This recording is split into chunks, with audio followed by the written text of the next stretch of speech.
Le bilan d'urgence vitale a pour objectif de rechercher une détresse qui menace immédiatement ou à très court terme la vie de la victime et qui nécessite la mise en œuvre de gestes de secours d'urgence. Il repose sur un principe, il faut rechercher et traiter en priorité ce qui tue en premier. Ainsi, après avoir approché la victime et réalisé la reconnaissance des lieux, l'équipe peut débuter le bilan d'urgence vitale. Il se déroule en 3 phases. La première phase consiste à identifier une détresse vitale évidente, celle qui saute aux yeux. La deuxième consiste à identifier les principales plaintes de la victime. Et enfin, la dernière, à rechercher des signes moins évidents qui peuvent traduire le début d'une atteinte d'une fonction vitale et qui va s'aggraver.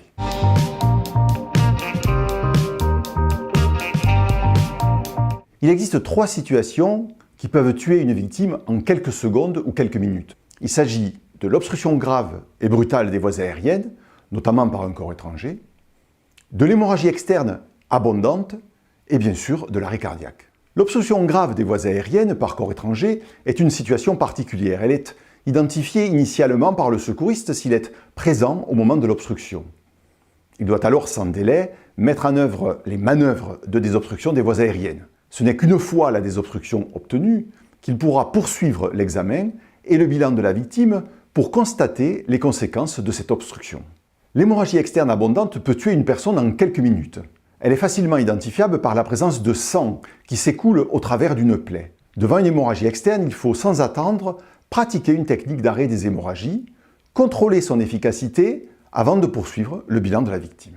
L'arrêt cardiaque est la 3e détresse vitale évidente, toutefois il convient de la différencier de la perte de connaissance sans arrêt ventilatoire. Pour identifier un arrêt cardiaque, l'équipe secouriste doit apprécier l'état de conscience de la victime. Il faut poser des questions simples, comme d'ouvrir les yeux, de serrer la main, tout en la secouant délicatement par les épaules.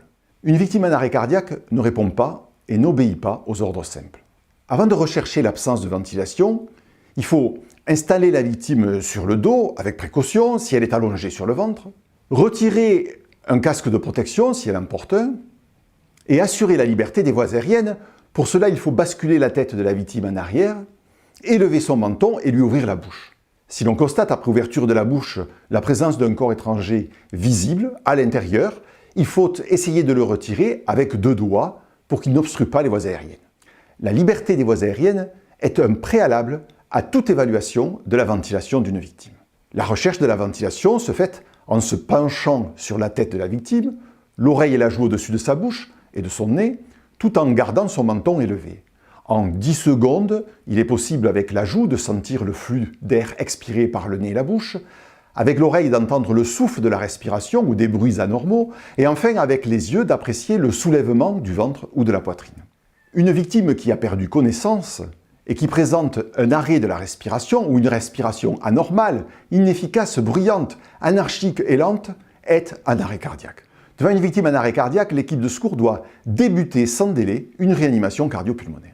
Si la victime a seulement perdu connaissance, mais respire normalement, elle reste menacée d'un arrêt de la respiration, puis d'un arrêt cardiaque, à cause d'une chute de sa langue au fond de la gorge ou d'un encombrement par les liquides. Pour éviter la survenue d'un arrêt de la respiration, puis d'un arrêt cardiaque, il faut la surveiller attentivement et l'installer en position latérale de sécurité avant de poursuivre le bilan.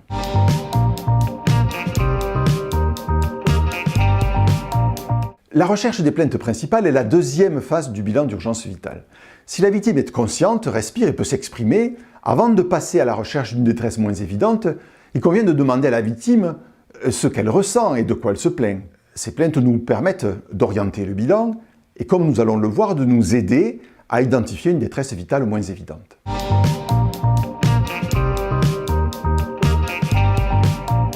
Dans les principes d'anatomie et de physiologie à l'usage des secouristes, nous avons identifié les 3 fonctions vitales essentielles. Rechercher une détresse vitale peu évidente consiste à évaluer ces 3 fonctions vitales qui sont la fonction respiratoire, la fonction circulatoire et la fonction neurologique. L'évaluation de la fonction respiratoire a pour objectif de rechercher les signes qui peuvent traduire l'existence d'une défaillance ou d'une détresse respiratoire. Pour cela, l'équipier secouriste doit apprécier l'amplitude des mouvements ventilatoires en observant la partie supérieure de l'abdomen et du thorax. Cela lui permet de compter la fréquence des mouvements ventilatoires et d'apprécier l'amplitude de ces mouvements. Il faut aussi examiner la couleur de la peau et les muqueuses Et enfin, mesurer à l'aide d'un oxymètre de pouls la saturation pulsée en oxygène. Normalement, une personne en bonne santé parle facilement, sa respiration est silencieuse, son abdomen et son thorax se soulèvent à chaque mouvement ventilatoire. Sa fréquence ventilatoire est de 12 à 20 mouvements par minute, s'il s'agit d'un adulte, plus rapide s'il s'agit d'un enfant et d'un nourrisson. Une personne en bonne santé a une respiration régulière, une peau sèche, bien colorée, et sa saturation pulsée en oxygène est comprise habituellement entre 94 et 100%. L'évaluation de la fonction circulatoire a pour objectif de rechercher les signes d'une défaillance ou d'une détresse circulatoire.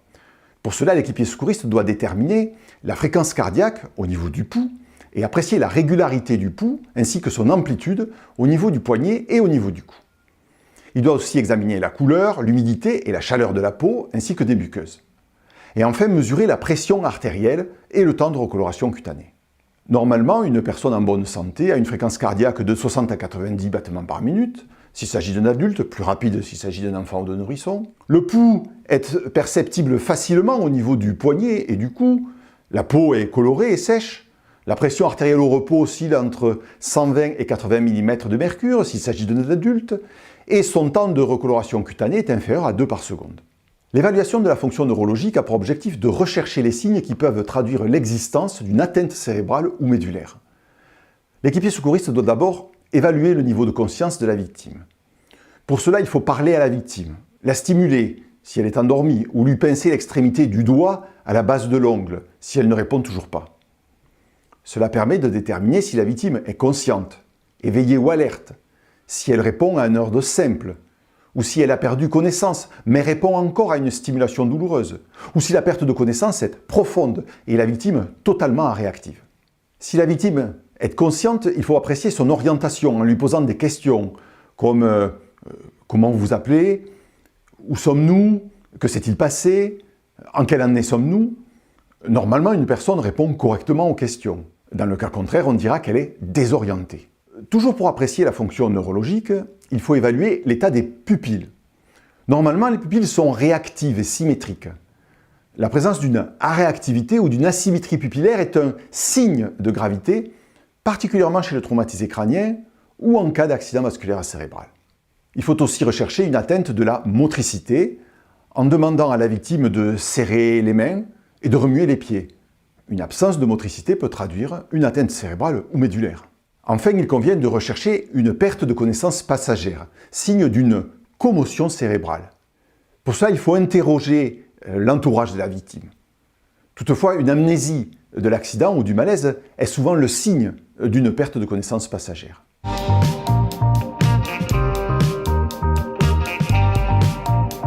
À chaque étape du bilan d'urgence vitale, si une détresse vitale est constatée, les gestes de survie sont immédiatement entrepris. Après la mise en œuvre de ces gestes, une nouvelle évaluation de la fonction vitale concernée est réalisée avant d'examiner la suivante. Ainsi, si une détresse respiratoire est constatée, il faut mettre en œuvre immédiatement les gestes de secours d'urgence qui permettent de lutter contre cette détresse respiratoire. Si une détresse circulatoire est constatée, il faut adopter la conduite à tenir devant une détresse circulatoire et pareil pour la détresse neurologique. La présence d'une détresse vitale, qu'elle soit évidente ou pas, si elle est détectée, impose aussi un avis immédiat médical. En l'absence de détresse, on installera la victime dans une position qui pour elle est la plus confortable.